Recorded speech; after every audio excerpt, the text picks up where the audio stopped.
Buat lu semua para penikmat ngopi yang kebetulan tinggal di daerah Bandung, khususnya di daerah Padalarang, lu harus berhati-hati karena gue bakal beritakan sesuatu yang kurang enak gitu buat lu semua. Jadi gue langsung dapat berita dari Radio PRFM yang mengatakan kalau misalkan ada truk yang bermuatan bahan kimia berbahaya bocor di daerah Padalarang dan juga Cikalong. Oke, ini diberitain di tanggal 24 Desember 2024 sekitar jam 10 pagi, di mana dari mereka mengatakan kalau misalkan untuk kendaraan yang menuju jalur Padalarang, Cikalong atau sebaliknya, silakan cari alternatif. Ada truk muatan bahan kimia jenis remover jebol di area sepanjang Cikamuning, Warung Domba.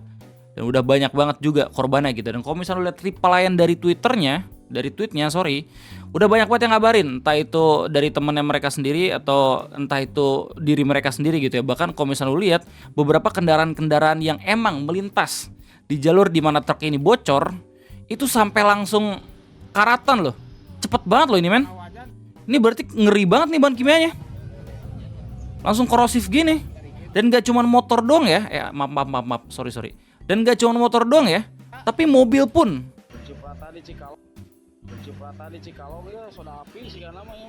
Itu bisa sampai karatan secepat ini men. Dan setelah gue klik lebih dalam, ternyata udah ada berita yang mengabarkan tentang kronologinya gitu. Soalnya gue nyari taunya juga di tanggal 25 Desember. Ini langsung dari kompas.com di mana mereka memberitakan tentang awal mula insiden truk tangki bocornya. Dan ini udah dikasih tahu langsung investigasi dari Kapolsek Padalarang ya, AKP Kusmawan, yang beliau mengatakan kalau misalkan truk tangki tersebut membawa soda api dari produsen PT Pindo Deli di Karawang menuju gudang CV Yasindo Multi Pratama di Kecamatan Andir, Kota Bandung. Ya, jadi dari Karawang ke Bandung, dan sopir truk berangkat pada Senin tanggal 23 malam jam 9:30 tanpa ditemani kernet. Oke, ini nggak habis pikir gue, kayak dia lagi bawa cairan yang berbahaya gitu, tapi nggak ada SOP-nya banget kelihatannya ya, iya nggak sih? Perjalanan malam itu berlangsung normal hingga supir memutuskan beristirahat di Kecamatan Darang dan Purwakarta jam 11 malam. Ia melanjutkan perjalanan pada pukul 4.30 di keesokan harinya. Namun di kampung Cikamuning Padalarang, seorang pengendara motor menghentikan truk untuk melaporkan adanya kebocoran pada tangki.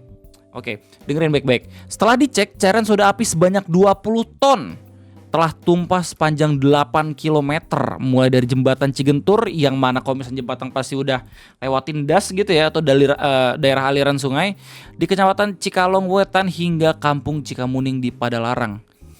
Ini gue ngelihatnya benar-benar khawatir banget dan mencemaskan beritanya. Kenapa? Karena nggak cuma udah makan korban, tapi ini bakalan kemana-mana. Kalau misalkan lu lihat videonya, limbahnya itu kayak nggak ditahan gitu buat mengalir ke ini men, apa namanya, selokan dan segala macem.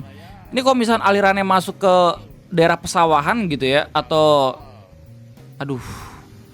perumahan, ini bahaya banget coy.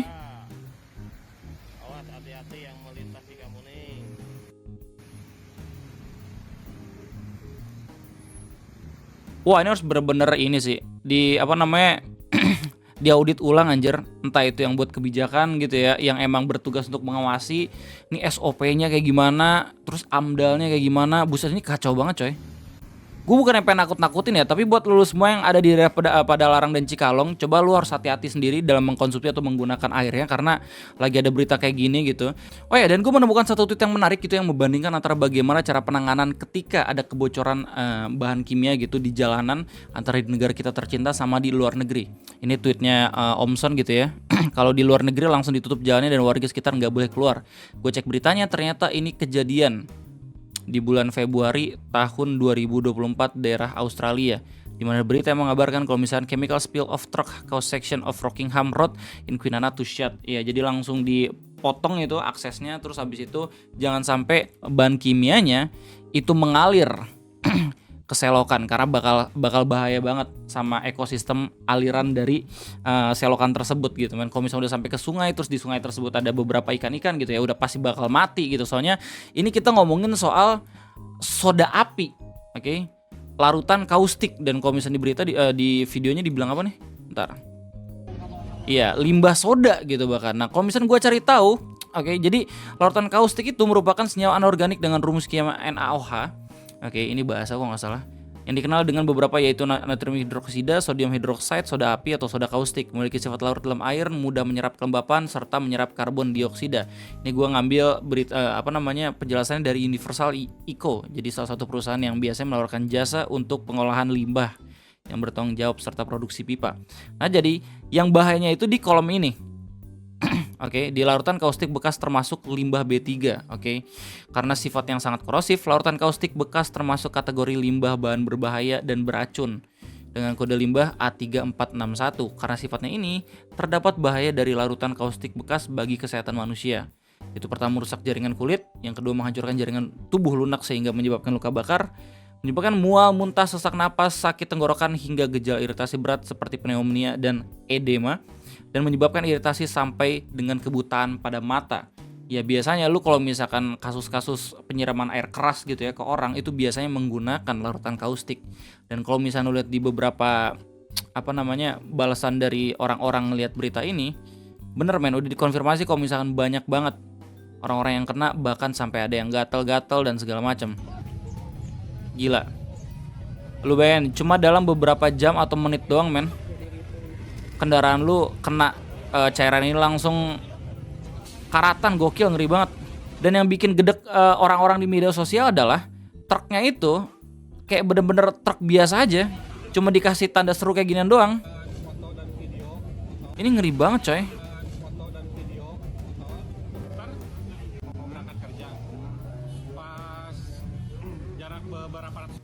Iya kayak gitu. Jarak beberapa ratus meter udah kerasa tuh motor tuh agak berbet, udah berbet gitu langsung mati. Kirain punya saya aja, taunya yang orang lain juga sama. Buset, imagine men, lu di jalanan tiba-tiba semua orang-orang di jalan tuh kayak langsung mati, mobil udah bener-bener kayak zombie apokalips ya gak sih? Ngeri banget, random banget anjir kalau misalnya tiba-tiba gue juga ngalamin kejadian kayak gitu. Ya ini udah pasti gitu ya, perusahaan harus tanggung jawab nih, udah banyak juga yang kena korban. Kalau misalnya gue lihat di beritanya katanya hampir 100 pengendara juga, dan bahkan cara ini menyebabkan kerusakan seperti cat motor mengelupas, velg dan knalpot korosi, segala gejala fisik seperti mata pedih dan kulit gatal. Gokil.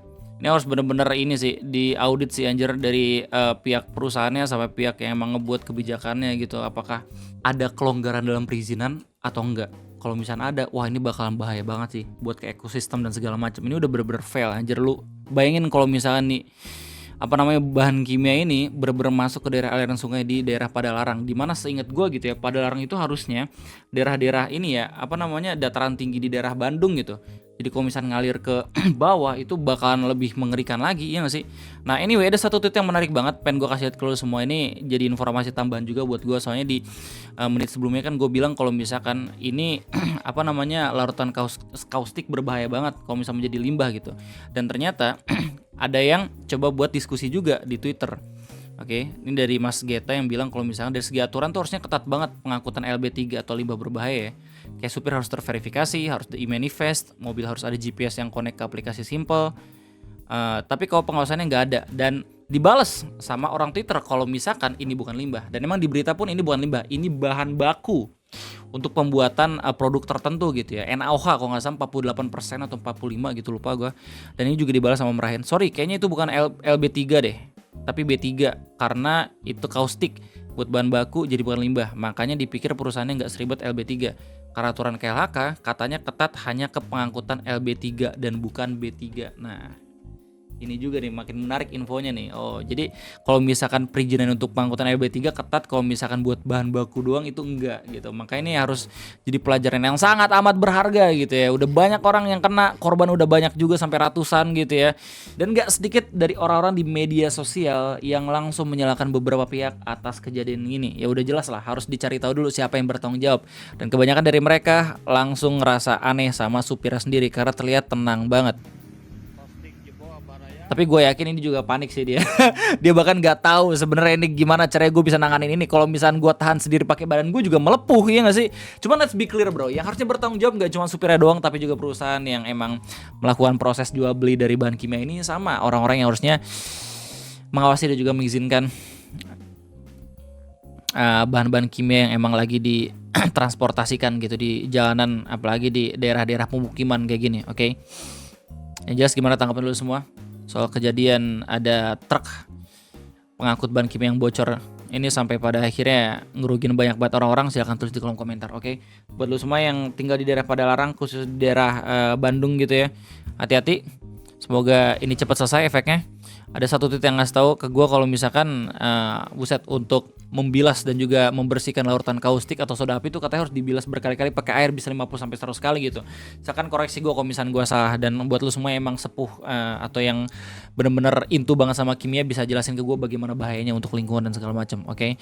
Gue pada akhirnya ngangkat kasus ini bukan karena pada pengen cepet-cepetan aja gitu, tapi memang karena ini berhubungan sama lingkungan dan udah pasti gue sebagai manusia yang emang mencintai lingkungan harus ngasih tau ke lu semua agar peristiwa kayak gini bisa dievaluasi langsung sama orang-orang yang bertanggung jawab ataupun orang-orang yang berhubungan sama peristiwa ini. Jadi itu aja ngopi pada kesempatan kayak ini. Kalau misalnya kalian semua suka dan juga terbantu, jangan lupa buat like, dan kalau misalnya kalian semua belum subscribe, please jangan lupa buat subscribe dulu. Jangan lupa buat makan juga by the way. Dan itu aja, gue terima kasih banyak. Sampai jumpa.